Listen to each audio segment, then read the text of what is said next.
মাংস রান্না হচ্ছে, মুরগির মাংস। গরম, প্রচুর বৃষ্টি হচ্ছে, আর এদিকে মাংস এই যে একটু ভাজে নিচ্ছি, রসুনও দিচ্ছি।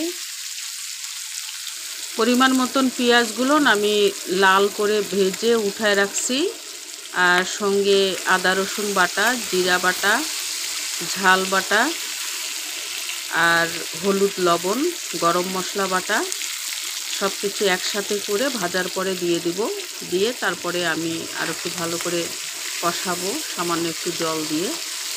আপনারা দেখতে থাকেন যে আজকে ভিন্ন রকম রান্না। আজকে একটু মাংসটা অন্যভাবে রান্না করব, একদমই আলাদাভাবে। আপনারা যদি ট্রাই করতে চান করতে পারেন, একদমই আলাদা। এর মধ্যে একটু জল দিয়ে নিলাম, কারণ এর মধ্যে একটু মশলা লাগানো ছিল। এখন এর মধ্যে দিয়ে দিব।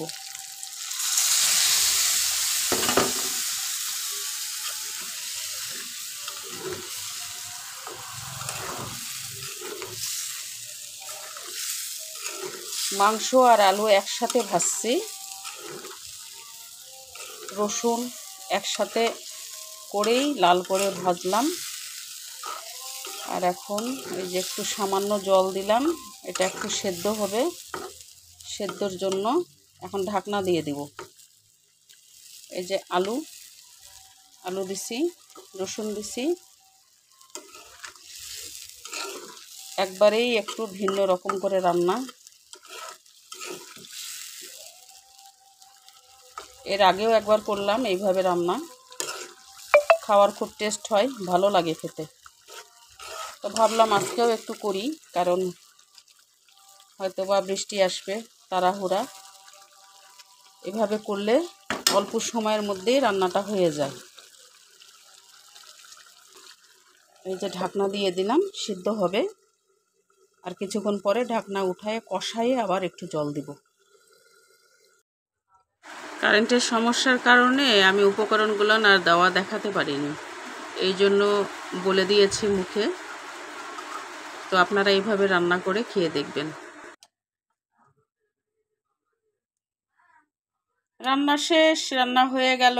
এখন একটা ডিশের মধ্যে ঢালবো, তারপরে আপনাদের দেখাবো, দেখতে থাকেন।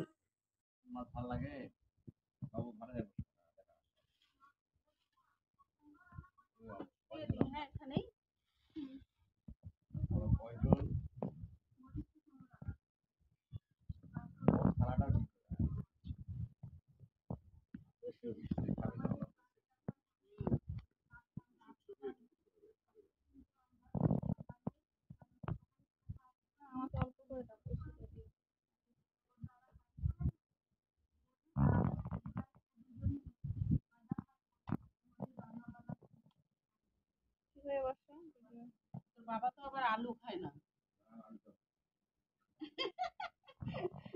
ওরে বাপরে, বলার সাথে সাথে কয় আলু দাও, আলু দাও।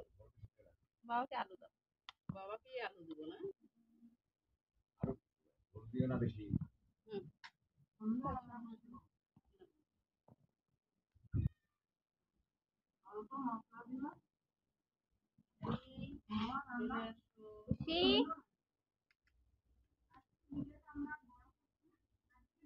চলে আসছে।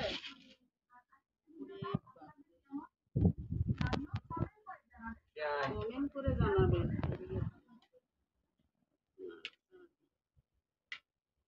কষ্ট করলে আবার জিরা দেওয়া যায় না, বুঝছিস?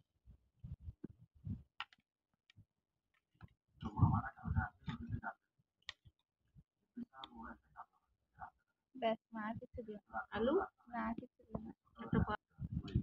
তুমি খাও, দেখাও, খাওয়া দেখাও। দারুণ।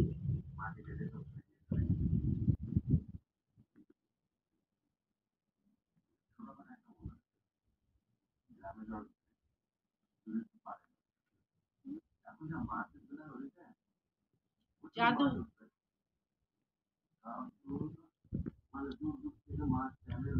একদম টসটসা।